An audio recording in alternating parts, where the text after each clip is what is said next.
Et il y a un nouveau collaborateur qui se joint à l'équipe de Nouveau Info, Alain Reyes, ancien député de Richmond-Arthabasca et aussi maire de Victoriaville. Il faut le préciser parce qu'actuellement, le centre du Québec est en liesse. Ils vont pouvoir entendre encore tes commentaires parce que, Alain, jusqu'à tout récemment, tu étais député indépendant.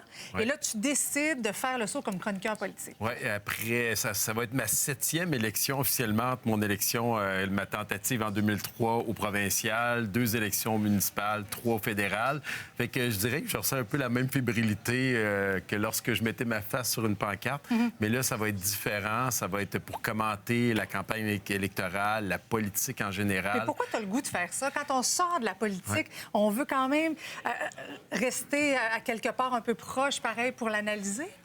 Bien, j'ai envie de vulgariser aux gens, leur faire découvrir ce qui se passe à l'intérieur des partis politiques. Pourquoi certaines décisions sont prises par les gens, même si on a l'impression qu'on ne les comprend pas, on trouve ça bizarre. Mais des fois, les partis politiques, les chefs parlent à une clientèle bien précise pour que les gens puissent se faire leur meilleure opinion possible. Puis, ça va être une façon différente pour moi de vivre la campagne, puis j'ai hâte de partager cette expérience-là avec les gens qui nous écoutent. Parce qu'il doit y avoir quand même toute une effervescence au sein des partis actuellement. Début de campagne, là, c'est comme les séries éliminatoires. Là. Oui, tout à fait. Puis si on fait une analogie avec le hockey, je pense avant les fêtes, tout le monde voyait Pierre Poilievre, déjà premier ministre. On se posait plus la question de combien de sièges il y aurait. Il était en avant dans les sondages. Là, les libéraux ont décidé de prendre leur joueur étoile, Justin Trudeau, qui est en fin de carrière. Ils l'ont mis dehors.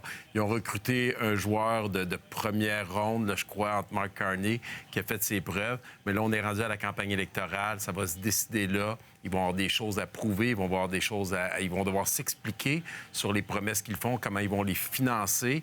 Et surtout, je pense, avec ce qui se passe au sud de la frontière, ça va teinter cette campagne. Les gens cherchent à savoir qui est la meilleure personne pour gouverner le pays puis protéger notre souveraineté canadienne. Ce sera la question de l'urne. Selon toi, qui est le mieux placé, finalement, pour affronter, entre guillemets, Donald Trump? Sincèrement, je vois pas qu'est-ce qu'on pourrait avoir d'autre comme question que celle-ci à ce stade-ci de la campagne, à moins que Donald Trump déciderait d'avouer, sortir publiquement pour dire qu'il ne veut plus annexer le Canada puis qu'il se tient tranquille jusqu'à la fin, ce qui ferait bien plaisir à la première ministre de l'Alberta pour aider les conservateurs actuellement. Mais ça risque d'être une campagne très intéressante.